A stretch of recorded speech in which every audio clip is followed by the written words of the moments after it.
We had an event 2 weeks ago. We had an Asian Coaches Conference and we used the center court. May problema po siya, but we finished it in 2 days. Tama, Ma'am Tenet? So we finished it in 2 days, but this one will do it better. And it's not the challenge, actually, it's not the court resurfacing. One of the bigger challenges, yung stands po. Opo. Yung gagawin po natin yung Doon sa covered court po. Hindi po. We don't. So hindi po sa covered court because unfair po for the other players if they play outdoor because the other players would play indoor. So hindi po pumayag yung WTA po dyan. Okay. So the requirement is 3 courts. So yung court 1 and court 3, doon natin lalagay yung stands So, po. just to, for the main habit there. So, pagpasok niyo po doon sa main, not the main entrance with office, dito po tayo sa kanan. Yes, that's right.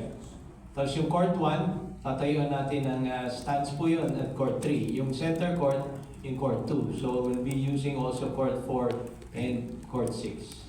Court 1, Court 2, and Court 6. And then Court we will- 2, court 4, and court 6. Court 2, Court 4, Court 6. And then we'll be adding bleachers then.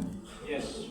We'll build it on temporarily on court 1 and court 3. So kasya po doon ay 2,000.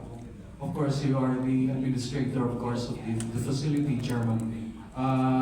Do you vouch for the fact na matatapos po lahat po yung mga quote-unquote refurbishing and improvements on time for the opening, not for the main draw, sir, but for the qualifying events? And then we give point or. Lahat po nung Christmas vacation, canceled na eh. Pag kulang pa rin ng oras, baka pwedeng makatulong na rin kayo. Pero we'll start, and if it has to be 24/7, 24/7, we can make that happen.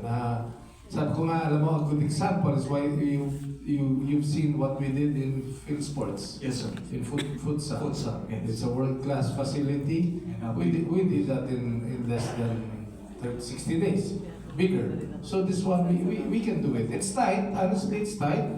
But with our engineers, with the PSC team, with the support of Look and Feel, the group, with the support of CERTATS, with the cooperation with Filta, we can do it. Yes, I'm confident. Maraming salamat po. And Merry Christmas.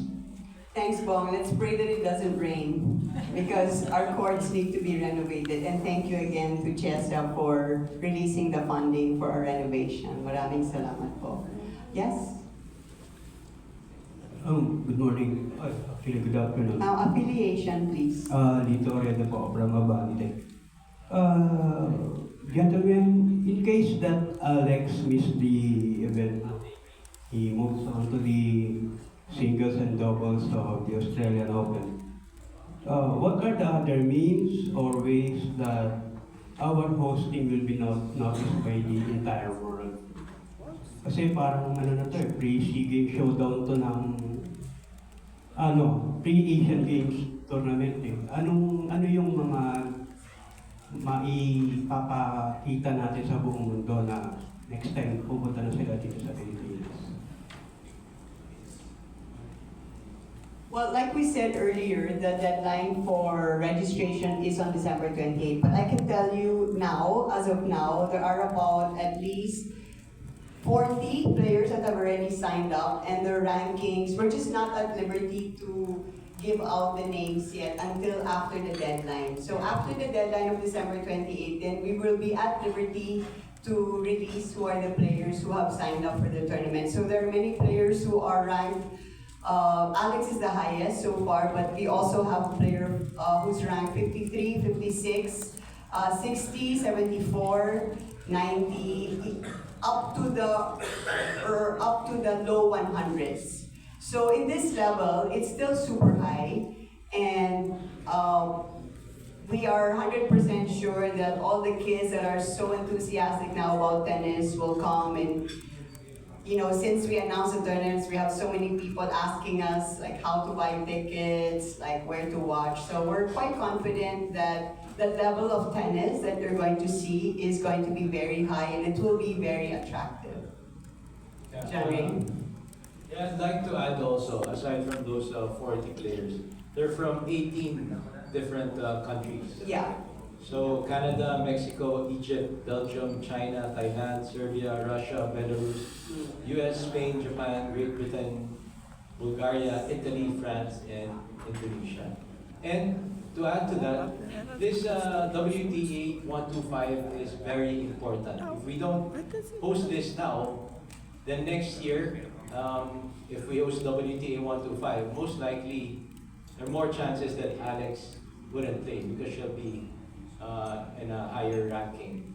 And for us to be able to host a higher WTA, we have to start from the bottom. Yes. So just like the junior tournaments, there's no shortcut. We can't do WTA 250 right away or Yeah. WTA 500.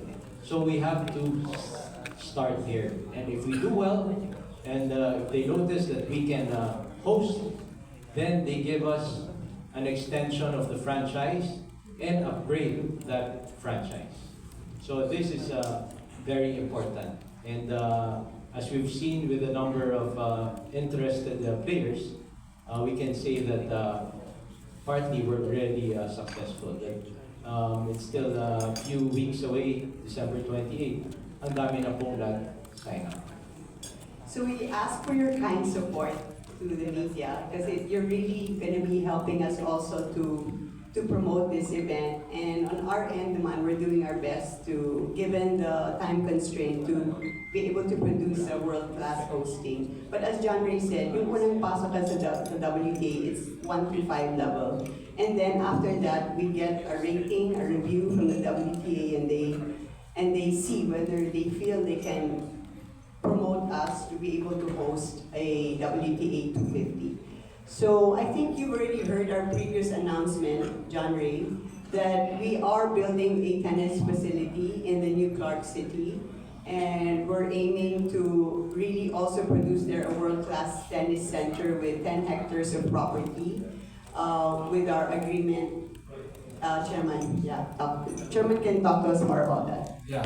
Actually, I was just telling Mayor John Ray, on December 16 at 11 a.m., we'll just coordinate with you. We will be in New Clark City because we will sign with the BCDA board the agreement, the Memorandum of Understanding Agreement, MOA, for the Baguio sports facility, the 500 million sports facility inside Camp John Hay, which is a very, very good project. Alam niyo po, simple lang to eh.